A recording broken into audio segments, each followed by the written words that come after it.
या देवी सर्वभूतेषु कालीरूपेण संस्थिता नमस्तस्यै नमस्तस्यै नमस्तस्यै नमो नमः। ओम जयंती मंगला काली भद्रकाली कपालिनी दुर्गा क्षमा शिवा धात्री स्वाहा स्वधा नमस्तुते। प्रिय भक्तजनों, आप सभी को माघ मास की गुप्त नवरात्रि की ढेर सारी शुभकामनाएं। देवी मैया की कृपा सभी भक्तजनों पर सदा बनी रहे। प्रिय भक्तजन, आज माघ मास के शुक्ल पक्ष की प्रतिपदा तिथि है और आज ही से माघ मास की गुप्त नवरात्रि के महाव्रत आरंभ हो रहे हैं। गुप्त नवरात्रि में भक्तजन देवी माता की 10 महाविद्याओं की गुप्त रूप से साधना करके माता रानी को प्रसन्न करते हैं और मनचाहा आशीर्वाद प्राप्त करते हैं।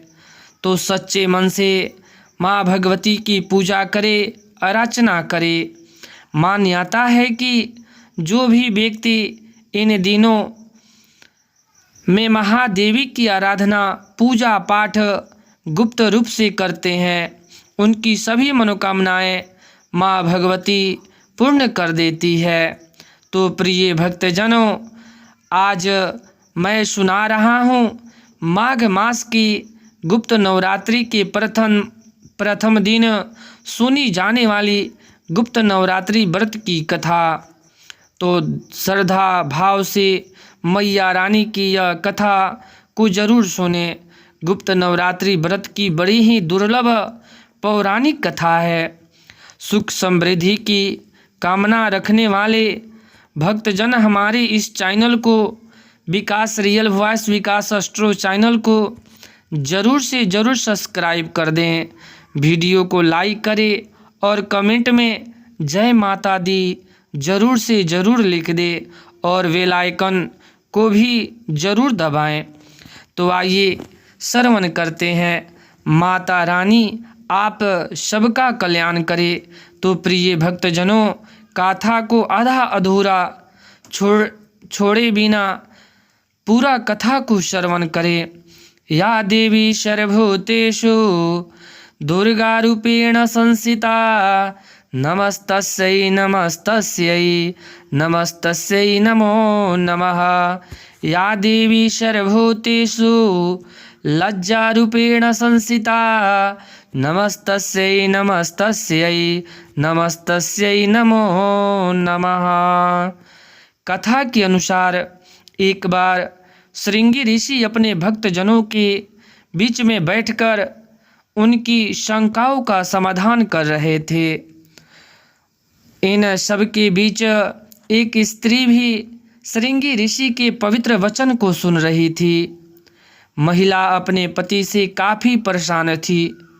श्रृंगी ऋषि के सामने उपस्थित होकर वह अपना हाथ जोड़कर बड़े ही दुखी होकर अपने व्यथा उनसे कहने लगी कि मेरे पति बुरे आदतों से घिरे रहते हैं, जिस कारण मैं कोई पूजा पाठ नहीं कर पाती, धर्म और भक्ति से जुड़े पवित्र कार्य का संपादन भी नहीं कर पाती, यहाँ तक कि ऋषियों को उनके हिस्से का अन्न भी समर्पण नहीं कर पाती। मेरे पति मांसाहारी है, जुआरी है, लेकिन मैं माँ दुर्गा की सेवा करना चाहती हूँ। उनकी भक्ति साधना से अपने परिवार के जीवन को सफल बनाना चाहती हूँ। तब श्रृंगी ऋषि ने उस स्त्री को आदरपूर्वक उपाय बताते हुए कहा कि हे पुत्री, चैत्र नवरात्रि और शरदीय नवरात्रि से जो आम जनमानस परिचित है, लेकिन इनके अलावा 2 नवरात्रि और भी होते हैं जिन्हें गुप्त नवरात्रि कहा जाता है। उन्हें कहा कि उन्होंने कहा कि प्रकट नवरात्रि में 9 देवियों की उपासना होती है और गुप्त नवरात्रि में 10 महाविद्याओं की साधना की जाती है। पुत्री, तुम सर्वेश्वरी कारिणी देवी की आराधना करो, तुम्हारा कल्याण होगा। सर्वेश्वर कारिणी देवी गुप्त नवरात्रि की अधिष्ठात्री देवी है। इनकी पूजा करने से भक्तों की सभी मनोकामनाएं पूर्ण हो जाती है। अभय दान से अपने भक्तों की सभी मनोकामना को पूर्ण करने वाली देवी है और गुप्त नवरात्रि के दिन सर्वेश्वरी कारिणी देवी का पूजा को बहुत ही पवित्र और महत्वपूर्ण माना जाता है। श्रृंगी ऋषि ने कहा, जो व्यक्ति कभी भी पूजा पाठ नहीं करता और लोभ वासना के अधीन रहता है, ऐसे व्यक्ति यदि गुप्त नवरात्रि में माँ भगवती का पूजा पाठ करता है तो उसके जीवन में और कुछ करने की आवश्यकता नहीं। प्रिय भक्तजनों, श्रृंगी ऋषि के वचन अनुसार पालन करते हुए महिला पूरी श्रद्धा भाव से गुप्त नवरात्रि की पूजा करने लगी। माता रानी भगवती उस पे बहुत प्रसन्न हुई और धीरे धीरे उसका जीवन बदलने लगा और उसे के पति के सभी बुरे कार्य छूट गए। गुप्त नवरात्रि में भगवती की पूजा करने से उनके जीवन में सुख समृद्धि का पूर्ण संचार हो गया। वह आनंद पूर्वक अपने पति के साथ जीवन व्यतीत करने लगी। इस गुप्त नवरात्रि के 10 दिव्य हैं, जिनका नाम इस प्रकार है। पहला, देवी माँ काली की पूजा होती है। दूसरे दिन माँ तारा की पूजा होती है और तीसरे दिन माँ त्रिपुरा सुंदरी की पूजा होती है और चौथे दिन माँ भुवनेश्वरी की पूजा होती है और 5वें दिन माँ छिन्नमस्तिका की पूजा होती है। छठे दिन माँ त्रिपुर भैरवी की पूजा होती है और 7वें दिन माँ धूम्रवती की पूजा होती है। 8वें दिन माँ बंगलामुखी की पूजा होती है और 9वें दिन मातंगी माँ की पूजा होती है और 10वें दिन माँ कमला की पूजा होती है।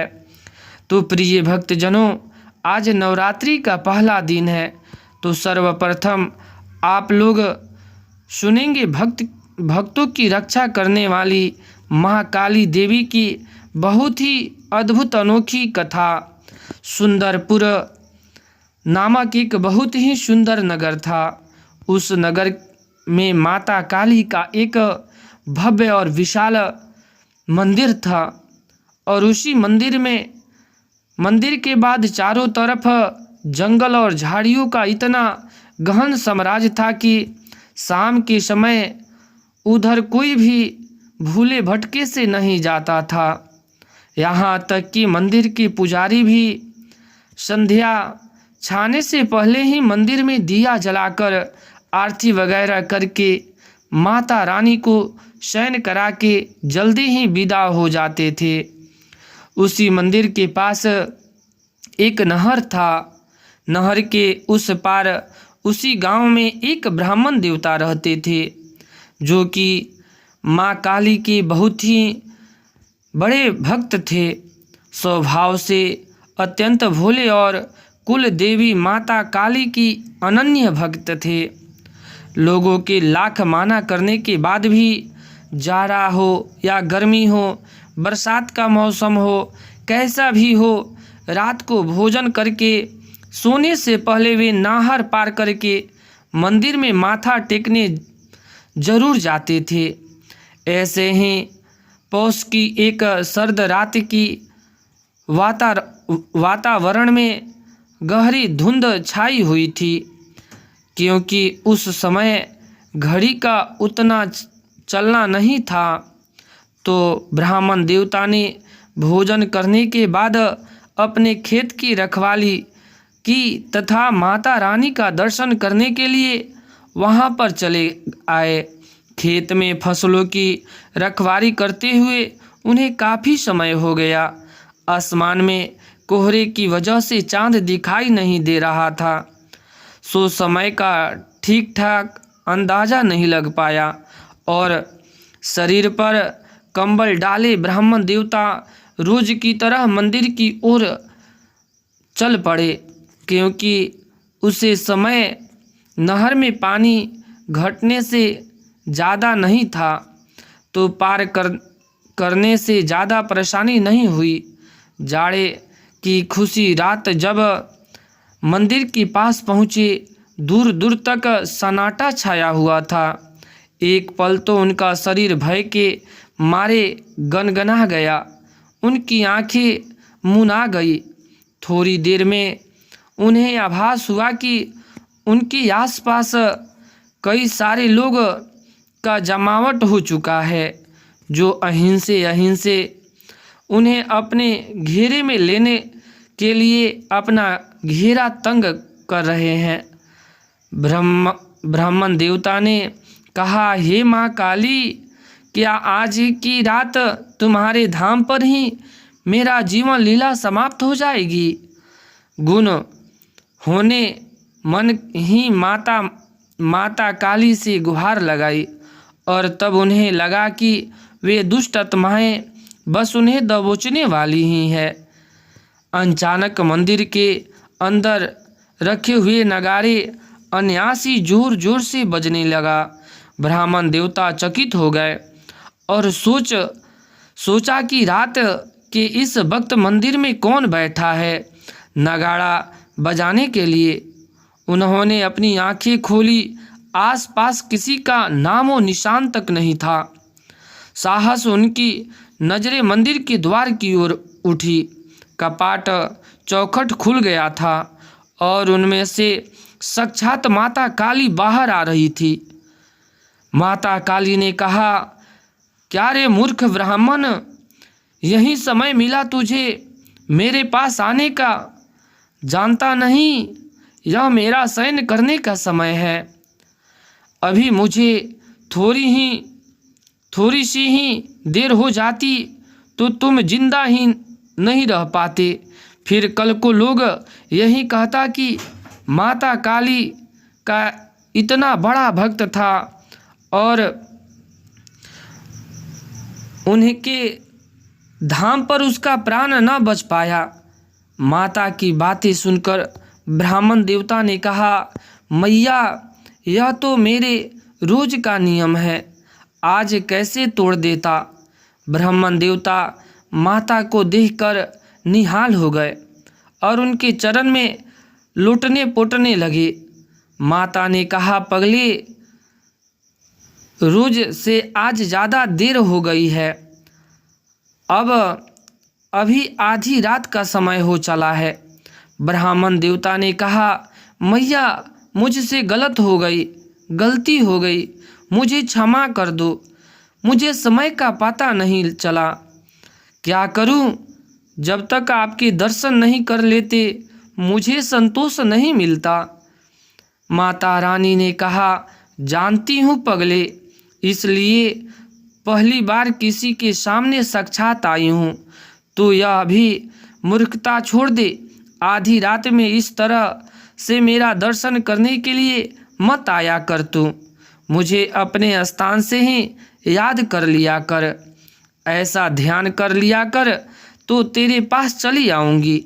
ब्राह्मण देवता ने कहा, मैया, यह तो मेरी भक्ति है। तो माता रानी ने उसे कहा, निसंदेह तुम्हारी भक्ति उत्कृष्ट है, इसलिए तो कह रही हूँ। अब आज के बाद तुझे रात में यहाँ आने की कोई आवश्यकता नहीं है। तू घर से ही मुझे प्रणाम कर लेना, मैं स्वीकार कर लूँगी। जब दर्शन का जी चाहे दिन में आ जाना। ब्राह्मण देवता ने कहा, मैया, क्षमा करना, मुझे साक्षात दर्शन दिया है, जीवन धन हो गया। अब आपको कष्ट देकर मुझे नरक में नहीं जाना है। आप वापस मंदिर में जाइए, मैं स्वयं घर चला जाऊंगा। इस प्रकार से ब्राह्मण देवता ने हाथ जोड़ते हुए विनती की और माता ने कहा, तू चुपचाप घर चल, मैं तुझे घर छोड़कर ही आऊँगी। फिर आगे आगे मैया काली और पीछे पीछे ब्राह्मण देवता दोनों नहर के पास पहुँचते ही थे कि ब्राह्मण देवता का शरीर झंझना गया। सामने से सफ़ेद धोती और खड़ाऊ पहने हुए एक वृद्ध आदमी आ रहे थे। उन्होंने आगे बढ़कर माता काली को चरण स्पर्श किया। फिर माता देवी ने सारी बात बता दी। ब्राह्मण देवता ने आगे बढ़कर वृद्ध ब्राह्मण के चरण में माथा पटका। उसने कहा, हे देवता, आप कौन हैं? मुझे आपको पहचाना नहीं। बदले में जवाब माता रानी ने दिया, अरे यही तो तुम्हारे गांव के देवता हैं, ग्राम देवता है। कभी देखा नहीं तो पहचानोगे कैसे? रात की पहर जब मेरे शयन करने का समय होता है, यह पूरे गांव का क्षेत्र का भ्रमण करते हैं ताकि कुछ अनिष्ट ना हो। ग्राम देवता मुस्कुराए और बोले, मैया, अब आप अपने धाम जाइए, मैं इसे गांव छोड़कर आता हूँ। प्रिय भक्तजनों, ब्राह्मण का तो जैसे भाग ही उदय हो गया हो। माता रानी के चरणों में देर तक पड़े आंसू बहाते रहा। फिर ग्राम देवता के साथ गांव के समीप आए। ब्राह्मण देवता ने कहा, हे ब्राह्मण देवता, अब तू घर जा। मन से याद करे, हम लोग तुम्हारे पास होंगे, लेकिन अंधेरी रात में अपनी प्राणों को संकट में डालकर हम लोगों के पास आने की गलती दोबारा मत करना। ब्राह्मण देवता ने कहा, बाबा, जब आप और माता साथ में हैं तो मुझे क्या सोचना। इसी प्रकार प्रसन्न होकर ग्राम देवता ने कहा कि इसी निर्दोष विश्वास ने तो तुम्हारी रक्षा की है बच्चे, लेकिन इसका यह अर्थ नहीं कि तू अपना प्राण जानबूझकर संकट में डाले। मनुष्य को विधाता ने इसीलिए विवेकशील बनाया है ताकि वह ऊंच नीच का भेद कर सके। समय अनुकूल आचरण सबको करना चाहिए। तुम्हारी आस्था प्रशंसनीय है, इसलिए कहता हूँ, रात को यहाँ खराब मौसम में अपने घर से ही याद कर लेना। हमें और माता काली को बाकी जब भी जी चाहे आना। ग्राम देवता के समीप से लौट चले। उसी घटना के बाद ब्राह्मण देवता की जीवन धारा बदल गई। माता काली और ग्राम देवता के आशीर्वाद से ब्राह्मण देवता खुशहाल और धनवान हो गए। उसके बाद अनेकों संतान जन्म लिया ब्राह्मण देवता के घर, और माता काली का अनन्य भक्त हो गया। ओम नमः शिवाय। जय माँ काली कलकत्ते वाली। माता रानी सबकी मनोकामना पूर्ण करे। जैसी ब्राह्मण देवता की प्राणों की रक्षा की, उनको दर्शन दिया, आपने सभी भक्तों को कल्याण करना। ओम नमो भगवते वासुदेवाय नमः। तो आप सभी को यह वीडियो अच्छा लगा हो तो लाइक, सब्सक्राइब, शेयर करना ना भूले, और आप सभी से आग्रह है कि ज़रूर से ज़रूर सब्सक्राइब कर दें। धन्यवाद प्रिय भक्तों, आप सभी ने कथा को श्रवण किया।